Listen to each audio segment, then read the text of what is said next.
a todos, en el vídeo de hoy vamos a hacer un ejercicio también de dinámica como el anterior, pero ahora vamos a representar gráficamente la aceleración, la velocidad y la posición de una partícula en un intervalo de tiempo. Entonces, nos dicen que tenemos una partícula que parte del reposo y tiene una aceleración a de t igual a 1,5 t metros por segundo al cuadrado. Y nos piden representar la aceleración en función del tiempo en los 10 primeros segundos del movimiento, representar la velocidad en función del tiempo también en el mismo periodo y calcular la velocidad a los 5 segundos, y después representar también la posición y determinar lo que ha avanzado la partícula en los 5 primeros segundos y después en los 5 siguientes.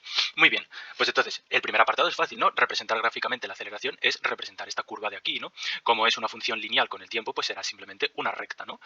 Entonces, ¿cómo nos debería quedar la aceleración? Pues nos debería quedar de la siguiente manera. Simplemente, como es lineal con el tiempo, pues nos debe quedar una recta que pasa por t igual a 0 y a los 10 segundos nos debería de dar 15, ¿no? Porque la aceleración era 1,5 por t. Muy bien. ¿Cuál es lo siguiente que nos piden? Lo siguiente que nos piden es representar la velocidad en función del tiempo. Y claro, tenemos que calcular la velocidad. ¿Cómo podemos calcular la velocidad? Pues nosotros sabemos que la aceleración se calcula como la derivada de la velocidad. Luego, si yo tengo la aceleración y quiero obtener la velocidad, tendré que integrar la aceleración. Y debemos tener en cuenta también que en el enunciado nos dicen que la partícula parte del reposo, es decir, que su velocidad a tiempo cero tiene que ser igual a cero. Muy bien, pues con esto vamos a ver.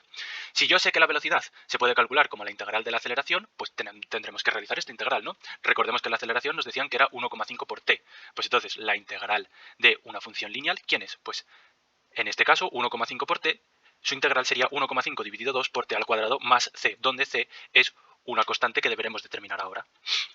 Muy bien, ¿cómo podemos determinar esta constante? A partir de esta condición, ¿no? Si nosotros tenemos que la velocidad a tiempo cero es igual a cero, sustituyendo v de cero, ¿qué nos quedaría? Pues 0 más c, es decir, c. Pero esto tiene que ser igual a cero. Luego ya sabemos que c es igual a cero. Por lo tanto, ¿cómo quedaría la velocidad? Pues la velocidad quedaría simplemente 0,75 por t al cuadrado, donde 0,75 es 1,5 dividido 2. Representando ahora la velocidad, al tratarse de una función cuadrática, nos debería dar una forma así, ¿no? De parábola, que parte desde el tiempo t igual a 0 y llega hasta tiempo t10, como nos pedían en el enunciado. Y lo siguiente que nos piden es calcular la velocidad cuando t es igual a 5 segundos. Pues simplemente habría que sustituir aquí t igual a 5 segundos y nos quedaría que la velocidad serían 18,75 metros por segundo. Muy bien.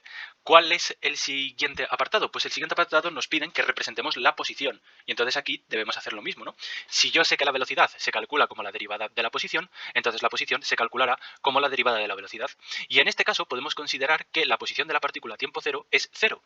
¿Por qué? Porque como no nos dicen nada en el enunciado sobre la posición inicial de la partícula, nosotros podemos considerar que es cero sin ningún tipo de problema. Cuando no nos digan nada, cuando en un enunciado no nos digan nada sobre la posición inicial o la velocidad inicial de una partícula, siempre podemos considerar que es cero.